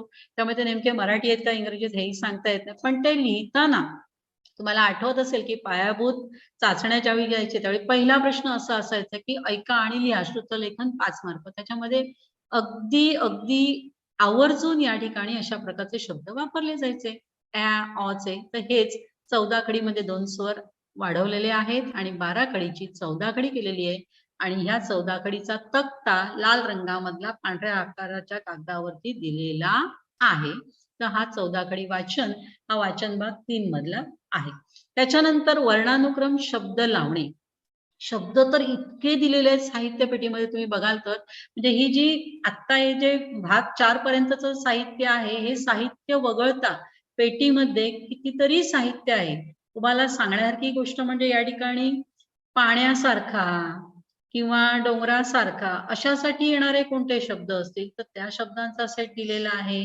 म्हणी दिलेल्या आहेत, वाक्प्रचार दिला आहे, समानार्थी शब्द आहेत, विरुद्धार्थी शब्द आहेत, चौरसाकृती ठोकळ्यावरती दिलेल्या शब्दांपासून विविध वाक्य निर्मिती करता येण्याचं साहित्य आहे. पर्यायी शब्द दिलेले आहेत. अकाराचे शब्द अकारांत, उकारांत, ओकारांत म्हणजे 14च्या 14 स्वरांचा वापर करून तयार करता येईल अशा प्रत्येक शब्दाचे सेटच्या सेट दिलेले आहेत त्या पेटीमध्ये. म्हणजे पेटीतलं सामान जर काढलं तर लावताना नक्कीच मुश्किल होते. तर इतकं साहित्य त्यामध्ये त्या पेटीमध्ये खूप खूप शब्द दिले. जोड शब्द आहेत, जोडाक्षरी शब्द आहेत, जोडाक्षर विरहित शब्द आहेत. जेवढे म्हणून व्याकरणातले आपले प्रकार शिष्यवृत्तीसाठी आहेत तर त्या शिष्यवृत्तीतल्या सगळ्या प्रकारचे शब्द आपल्याला त्या पेटीमध्ये आढळतात. समूहदर्शक शब्द आहे, अनेक शब्दांसाठी एक शब्द आहे, अलंकारिक शब्द आहेत, म्हणी म्हणींचा अर्थ आहे, वाक्प्रचार आहेत, कितीतरी लिंग वचन सगळ्या प्रकारचे शब्द त्या ठिकाणी दिलेले आहेत. तर ह्या सगळ्या शब्दांमध्ये त्या शब्दांना जर आपण एकत्रित घेतलं तर त्याच्यातले काही शब्द निवडले आणि त्या शब्द जरी विद्यार्थ्यांपुढे दिले आणि त्यांना सांगितलं की वर्णानुक्रम शब्द लाव. आता वर्णानुक्रम म्हणजे काय तर जे आपल्या मुळाक्षरांची रांग आहे, रचना आहे, त्या रांगेतील रचनेनुसार वर्णाच्या क्रमानुसार त्या शब्दांचं आपल्याला शब्दकोशाची जशी मांडणी आहे तर त्या पद्धतीने ते शब्द विद्यार्थ्याला लावता येणं अपेक्षित आहे. आता इथं वयोगट लहान आहे म्हणजे 5-6 शब्द आपण दिले आणि लावून घेतले तर या सरावाने विद्यार्थी सहज साध्य करू शकतो. याचा उपयोग काय तर नेमका कोणतं अक्षर कोणत्या अक्षराने कोणता शब्द सुरू होतोय हे विद्यार्थ्याच्या लक्षामध्ये येतं. शब्द लावत असताना तो शब्द वाचतो म्हणजे वाचनाची गती या ठिकाणी वाढते. त्याच्यानंतर जोडाक्षर वाचन मी मगाशी सांगितलं आहेत पेटीमध्ये कितीतरी जोडाक्षर दिलेत आणि अशा पट्ट्या पण दिल्यात. उदाहरणार्थ श्री असं लिहिलेलं आहे आणि त्याच्या पुढे 4-5 म्हणजे कांत असा शब्द लिहिलाय, धर असा शब्द लिहिलाय, खंड असा शब्द लिहिलाय. इथं अपेक्षा काय आहे तर पहिलं पट्टीवरचं पहिलं अक्षर श्री आहे तो धरला जोडा, श्रीधर, श्रीखंड, श्रीकांत, श्रीनाथ असं ते लिहिणं या ठिकाणी लिहिणं नाही सॉरी वाचणं अपेक्षित या ठिकाणी आहे. जोडाक्षर वाचनासाठी जोडाक्षरांचे संच पण दिलेले आहे. यांचा वापर करून आपण जोडाक्षर वाचन घ्यायचंय. वाचन भाग 3 इथे संपतोय. अजूनही आपण पूर्णपणे याच्यात गेलेलं नाही. वाचन भाग 4 अगदी छोटा आणि सोपा आहे या ठिकाणी. त्याच्यामध्ये वाचन भाग 4 मध्ये चित्रमय उतारे.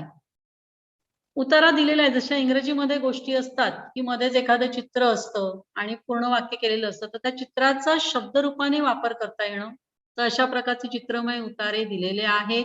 म्हणजे पक्षी झाडावर होता असं असेल तर पक्षाचं चित्र आहे झाडावर होता मग विद्यार्थ्याने म्हणणं अपेक्षित आहे की पक्षी झाडावर होता. तर अशा प्रकारचे चित्र मध्ये असलेले वाक्यांचे पाठ पांढऱ्या रंगाची कार्ड आहेत ती अतिशय सुंदर 7 कार्ड आहेत.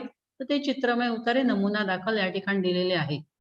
शब्द डोंगर शब्द डोंगर हा आणखीन एक त्याच्यामधला भाग आहे. समजा माझे बाबा, बाबा, माझे बाबा, हे माझे बाबा, हे माझे बाबा आहे.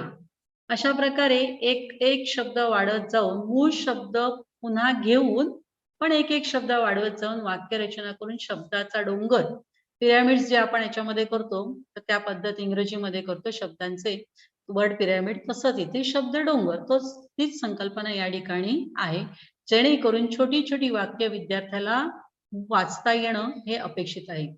आणि याच्यानंतर सगळ्यात सुंदर आणि शेवटचा मुद्दा आहे तो म्हणजे वाचन भाग 4 प्रकट वाचन.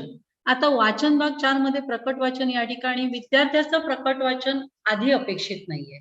इथं अपेक्षित काय आहे, विद्यार्थी वाचायला लागलेला आहे आपला, पण हे जे प्रकट वाचन आहे हे आदर्श प्रकट वाचन प्रथम शिक्षकाचं होणं गरजेचं आहे. शिक्षकाने काही गोष्टी, काही कथा, उतारे हे पण त्या पेटीमध्ये दिलेले आहेत, तर ते विद्यार्थ्याला वाचून दाखवायचे आहेत स्पष्ट उच्चाराने किंवा विविध गोष्टी वाचून दाखवायच्या आहेत. आणि मग या वाचन भाग 4च्या शेवटी शिक्षकाचं आदर्श वाचनाचे नमुने ऐकून त्या पद्धतीने विद्यार्थी जेव्हा वाचनाची सुरुवात करतो तेव्हा त्याला एखादं पुस्तक, एखादा उतारा दिला तर तो स्वतःहून वाचता येतो. आणि हे सगळं करत असताना आणखीन पेटीमध्ये थीम कार्ड म्हणून पण दिलेली आहे. वेगवेगळ्या प्रकारचे खेळ दिलेले आहेत, मार्ग शोधा, शब्दकोडी असे पण छोटे छोटे मार्ग त्याच्यामध्ये साहित्य त्याच्यामध्ये दिलेलं आहे. आपल्याला अध्यापन करत असताना विद्यार्थ्याच्या पुढ्यामध्ये फक्त एक महत्वाची गोष्ट करावी लागणार की विद्यार्थ्याच्या पुढ्यामध्ये हे मांडत असताना मोजक्या स्वरूपामध्ये आणि विशिष्ट उद्देशाने मांडण्याची जबाबदारी आपली राहते. ते जर मांडलं तर आपलं हेतू साध्य होण्यासाठी या अध्ययन साहित्य पेटीचा खूप चांगल्या पद्धतीने वापर होऊ शकतो.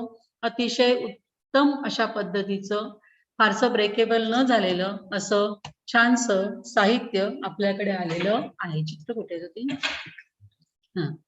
त्याचप्रमाणे मी या पेटीतील साहित्याची काही चित्र प्रत्यक्षात चित्र आणि विवेचन असं दाखवायचं होतं. अर्थात हा भाग आपल्याला कोणालाच नवीन नाहीये, कारण याचं आपलं ट्रेनिंग प्रत्येकाचं झालेलं आहे. 2017-18 मध्ये हे ट्रेनिंग 4 दिवसाचं प्रत्येक ठिकाणी झालेलं आहे. आपण सगळ्यांनी अगदी शिक्षणपूरक सर्व कार्यक्रमापासून हे सगळं केलेलं आहे.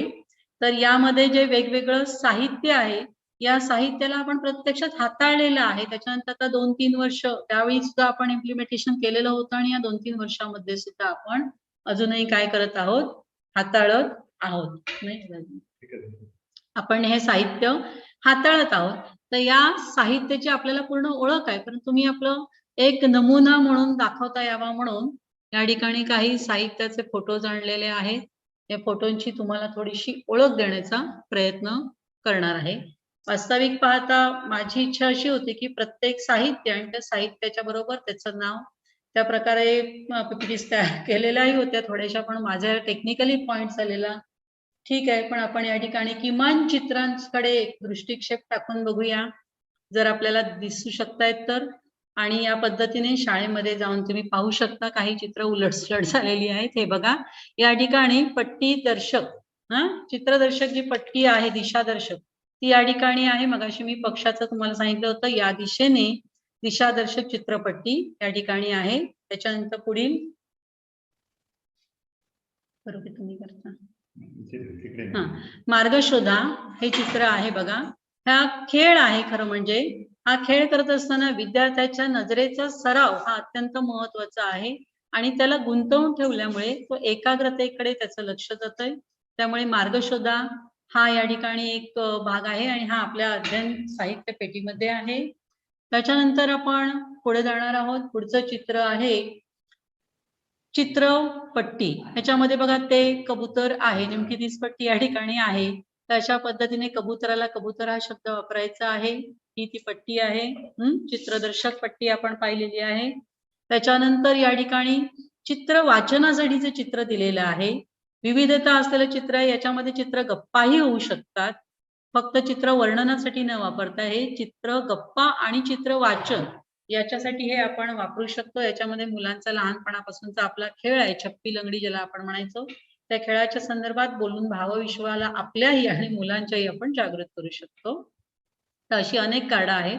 हा आहे आपला लाडका मॅचिंग सेट. याच्यामध्ये आता इथे वेगवेगळी चित्र घेतलेली आहेत, पण प्रथम हे जर काही वाघाचा मुखवटा आहे तर याच्यामध्ये वाघाचे डोळे उघडलेले आहेत. तर सुट्या कार्डातील डोळे उघडलेला वाघाचंच चित्र त्याच्यावरती आणून ठेवणं, म्हणजे प्रथम आपल्याकडे चार्ट वरती असलेल्या चित्रासारखं सुट्या चित्राला शोधणं आणि ते आणून ठेवणं हे अपेक्षित आहे. हा आहे मॅचिंग सेट. त्याच्यानंतर हा ही बघा अक्षर गाडी, चित्र गाडी. आता इथे लाल, निळा, गुलाबी वगैरे केलेली आहे. ही आहे आपली चित्रगाडी किंवा पोपट, चिमणी, कावळा ही आहे चित्रगाडी. बाणाच्या साईडने सुरुवात झालेली आणि स्माइलीकडे संपलेली आणि वरती तुम्हाला दिसते ती शब्द गाडी आहे बघा. टॉवेल टॉवेल, झाड झाड, फूल फूल अशा पद्धतीने समान शब्दांच्या जोड्या लावलेली ही शब्द गाडी आहे. आणि या दोघांच्या मध्ये अ ला अ, ड ला ड ही अक्षर गाडी आहे. तर अक्षर गाडी, चित्र गाडी आणि शब्द गाडी या 3 प्रकारच्या गाड्या आपल्या या पेटीमध्ये आहेत. पुढे हा या ठिकाणी घटनाक्रमासाठी चित्र दिलेली आहेत बघा, की बिरुजत घालण्याचं जे चित्र आहे ते इथं वरती लावलेलंच आहे. त्याचप्रमाणे वाळूच्या घड्याळाचं आहे. तिथी दाखवणारे चित्र या ठिकाणी आहे. खेळाचं चित्र आहे, घड्याळातील वेळांचं चित्र आहे, म्हणजे किती वाजले पहिल्यांदा, नंतर किती. तर हे सेट छोटे छोटे दिलेले आहेत. तर या सेटचा वापर करून आपण घटनांचा क्रम लावू शकतो. अशासाठी गोष्टीची कार्ड पण आहेत, त्यांच्यानुसार सुद्धा आपण घटनाक्रम लावू शकतो. पुढे आणखीन या ठिकाणी बघा व्याकरणात्मक जे साहित्य दिलेलं आहे त्याच्यामध्ये लिंग ओळखा दिलेला आहे. आता या ठिकाणी पुल्लिंग लिहिलंय, त्या ठिकाणी त्या पट्टीवरती या पिशवीतल्या पुल्लिंग असलेल्या लिंग असलेल्या शब्दांच्या जोड्या नामांच्या जोड्या ठेवायच्या आहेत. नामपट्ट्या ठेवायच्या आहेत. स्त्रीलिंगाच्या ठिकाणी स्त्रीलिंग नाम असलेल्या ठेवायच्या आहेत आणि नपुसकलिंगाच्या ठिकाणी नपुसकलिंगाच्या पट्ट्या ठेवायच्या आहेत. असं हे एक साहित्य आहे.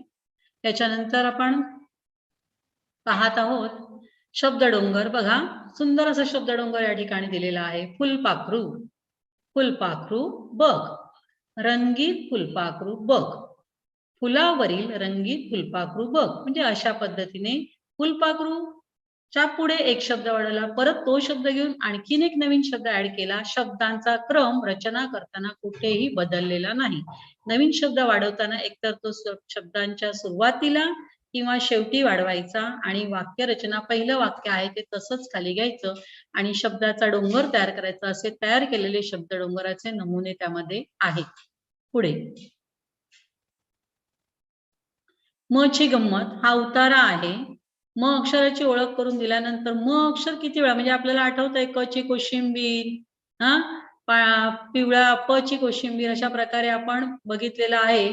काकीने काकाच्या कपाटातील कामाचे कागद कात्रीने करा करा कापून टाकले किंवा कापले इथपर्यंत आपण म्हटलं तर क ची कोशिंबीर. तसं इथं म ची गंमत अशा प्रकारचे उतारे दिलेले आहेत. प्रत्येक अक्षराचे, सगळ्या अक्षरांचे दिलेले नाही, काही ठराविक 1-2-3 दिलेले आहेत. त्याच्यानंतर पुढे आपण पाहूया. पुढचा मुद्दा आहे हा घटनाक्रमांचं चित्र. या ठिकाणी पुन्हा एकदा आपण आपल्याकडे आलेलं आहे. बघा इथे स्पष्ट आपल्याला दिसतंय की अंकुरलेली बी, छोटं रोप, मोठं रोप आणि त्याच्यापेक्षा मोठं रोप. त्याच्या पुढे आपण जाऊया. ही अक्षर गाडी, शब्द गाडी पुन्हा आलेली आहे. डबल आले फोटो बहुतेक. पुढे चला. हा तो अक्षर गट वाचनपाठ तयार करण्यासाठीचा आहे बघा. इथं अक्षर दिली आहेत म, क, र, ब, घ आणि काना. हा पहिला गट आहे. ग, स, प, व, त, ओकार आणि पहिली वेलांटी म्हणजे इकार पहिला. हा अक्षर गट क्रमांक 2 आहे. म्हणजे पहिल्या कार्डावरती फक्त पहिला गट आहे. म, क, र, ब, घ, काना. आणि दुसऱ्यावरती म, क, र, ब, घ कानाला घेऊनच जायचंय, पण ग, स, प, व, त, ओकार आणि वेलांटी यांनाही घ्यायचंय. म्हणजे पहिल्या कार्डावरती ज्यावेळी आपण वाक्य तयार करणार आहोत त्यावेळी फक्त कानावालीच करणार. कळलं? माझा मामा आला. आता याच्यामध्ये आ नाही, त्यामुळे आला हा शब्द वापरू शकत आपण नाही. त्यामुळे म, क, र, ब आणि घ याच्यापासूनच तयार होणारे शब्द आधी लिहायचे. मग त्या शब्दांची वाक्य छोटी छोटी तयार करायची आणि मग त्याच्यापासून आपण पाठ तयार करायचा आहे. त्याच्यानंतर ग, स, प, व, त हे घ्यायचं, ते त्याच्यामध्ये ऍड करायचं, त्याच्यापासून होणारे शब्द आणि तो पाठ तयार करायचा आहे. अशा प्रकारे अक्षर गट 6 कार्ड आपल्याकडे दिलेली आहे. त्याच्यापासून वाचन पाठ तयार करण्यापर्यंत आपण जाणार आहोत. पुढे हा, या ठिकाणी गोष्ट दिलेली आहे छोटीशी किंवा उतारा आपण ज्याला म्हणूया. गोष्टी पण दिलेल्या आहेत आणि उतारे पण आहेत. लहान मुलांना कासव आवडते. कासव हा पाण्यात आणि जमिनीवर जगू शकणारा प्राणी आहे. म्हणजे वाचनाची गती वाढण्यासाठी न अडखळता आरोहा-अवरोहासह वाचता येण्यासाठी म्हणून आपण या उताऱ्यांचा वापर करू शकतो. कारण ज्यावेळी आपण विसंकेतीकरण केलेलं आहे, पायाभूत वाचन ज्यावेळी बघतो आपण, त्यावेळी विरामचिन्हांचा, आरोह-अवरोहाचा वापर वाचनामध्ये समाविष्ट होणं, हे दुसरा भाग जो वाचन प्रक्रियेतला आहे, तो अत्यंत महत्त्वाचा आहे. त्यासाठी हे उतारे आपल्याला मदत करतात. पुढे ही बघा, ती मुळाक्षरं मी तुम्हाला सांगितलेली होती मगाशी. तर ही मुळाक्षरं आहेत. समान मुळाक्षरे शोधणे, मुळाक्षरांपासून शब्द तयार करणे, मुळाक्षरांचे वाचन करणे, मुळाक्षरांच्या जोड्या लावणे, असे कितीतरी प्रकार या मुळाक्षरांचा वापर करून आपण करू शकतो. पुढे जाऊया. हा उतारा आहे. तुम्हाला चित्र उतारा जो मी म्हटला होता, तो हा चित्र उतारा आहे. आम्ही सर्व मुलांनी व ताईंनी जवळच्या साखरा इथं धरणाचं चित्र दिलेलं आहे. म्हणून आपण म्हणू शकतो धरणावर सहलीला जाण्यासाठी गाडी ठरवली, बस ठरवली, जे काय असेल ते चित्र जसं असेल त्या पद्धतीने या उताऱ्याचं वाचन करणं अपेक्षित आहे. इथं मुलांना वाचनाची गोडी लावणं हाही उद्देश आहे. नवीन शब्द घेणं हाही उद्देश आहे. याच्यानंतर पुढे जाऊया आपण. हां, हे जे आहे ते चित्र शब्द जोड करणे हा जो भाग होता त्याच्यामधला आहे सीताफळाचं नुसतं चित्र. सीताफळ या शब्दाची वेगळी पट्टी पण आहे. इथे टाकायला विसरले मी. आणि सीताफळ आणि त्याच्याखाली सीताफळ हा शब्द आहे. चित्रावरती चित्र आणि शब्दावरती शब्द लावून पुन्हा सेम कार्ड ज्यावेळी विद्यार्थी तयार करू शकतो, तेव्हा त्याचा संबोध पूर्ण झाला असं आपण म्हणू शकतो. पुढे हां. तर अशा पद्धतीने काही साहित्याचं मी या ठिकाणी तुम्हाला फोटो दाखवण्याचा प्रयत्न केलेला आहे. वेगवेगळ्या प्रकारचं भरपूर असं साहित्य आपल्या पेटीमध्ये आहे. तुडुंब भरलेलं साहित्य आहे. पायाभूत साक्षरतेच्या दिशेने जात असताना आपण जे पाहत आहोत ते आपली मुख्य 3 उद्दिष्ट आहे त्याच्यामध्ये म्हणजे निपुण भारतची जी 3 उद्दिष्ट आहे त्याच्यामध्ये पहिलं आहे आरोग्य विद्यार्थ्याचं, दुसरं आहे प्रभावी संवाद आणि तिसरं विद्यार्थी सहभाग. तर भाषेचा उपयोग म्हणजे लिटरसीचा वापर ज्यावेळी आपण करणार आहोत, त्यावेळी लिटरसीचा विकास करत असताना आपलं ध्येय हेच राहणार आहे, की एकतर प्रभावी संवाद विद्यार्थ्याला करता आला पाहिजे, संवाद साधता आला पाहिजे आणि सहभाग विद्यार्थ्याला घेता आला पाहिजे. म्हणजे त्याने वापरलेल्या या ज्ञानाचा दैनंदिन जीवनाशी संबंध जोडणे आणि दैनंदिन जीवनाचा त्याच्या ज्ञानाशी संबंध जोडणे हे उच्चतम लेव्हलचं जे कौशल्य आहे, ते त्याला प्राप्त होणं हे अपेक्षित आहे. यासाठी आपली डेडलाईन ठरलेली आहे 2027 साल. वयोगट आहे 9 ते 10. इयत्ता आपण गृहीत धरलेली आहे 3री आणि मिशन मोडमध्ये याचं मूल्यांकन होत राहणार आहे. म्हणजे वारंवार याच्यामध्ये आपली चाचपणी केली जाणार आहे आणि त्यामुळे हा उपक्रम अत्यंत महत्त्वाचा आहे. कारण आपण तो टाईम लिमिटमध्ये बॉन्डिंगमध्ये घेतलेला आहे, पूर्ण करायचा आहे. तर हा कार्यक्रम पूर्ण करण्यासाठी मला वाटतं याच्याच संदर्भामध्ये वाचन अभियान आठवडा पण आपण आता घेतलाय, छोटे-छोटे उपक्रम करतोय. तर हा कार्यक्रम पूर्ण करण्यासाठी आणि अपेक्षित उद्दिष्ट साध्य करण्यासाठी आपल्या सगळ्यांना माझ्याकडून अध्ययन पेटी साहित्य वापरासाठी आणि वापरातून वाचन कौशल्याचा विकास करण्यासाठी मनःपूर्वक शुभेच्छा. वाचनाचा विकास झाला तर लेखन सुकर होऊ शकतं आणि लेखन सुकर झालं तर अभिव्यक्ती केल्याने विद्यार्थ्याचा मानसिक तणाव दूर होऊन त्याचं दैनंदिन जीवन तो सुखाने आणि समाधानाने घालवू शकतो, व्यतीत करू शकतो. म्हणजेच एक प्रकारे आपण जीवन घडवण्याचं शिक्षण देत आहोत. यामध्ये आपण सगळेच सहभागी आहोत. माझ्याकडून आपणा सगळ्यांना या अध्ययन साहित्य पेटी वापरासाठी, त्याचप्रमाणे निपुण भारत मिशनमध्ये कार्यरत राहण्यासाठी आणि यशप्राप्तीसाठी मनःपूर्वक हार्दिक शुभेच्छा आणि मनःपूर्वक माझं जे बोलणं होतं हे ऐकून घेतल्याबद्दल धन्यवाद. त्याचप्रमाणे डाएटने या ठिकाणी मला बोलण्यासाठी परवानगी दिली. माझे विचार मला मांडता आले. यासाठी जिल्हा प्रशिक्षण केंद्र सिंधुदुर्ग यांचंही मनःपूर्वक आभार. धन्यवाद.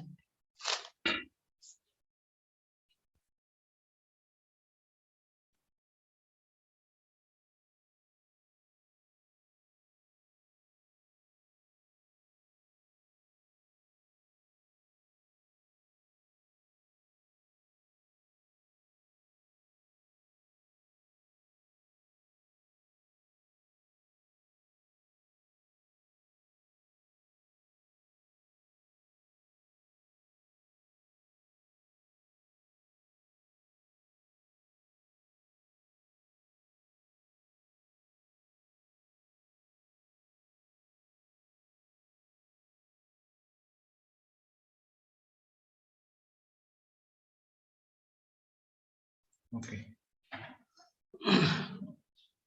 धन्यवाद मॅडम.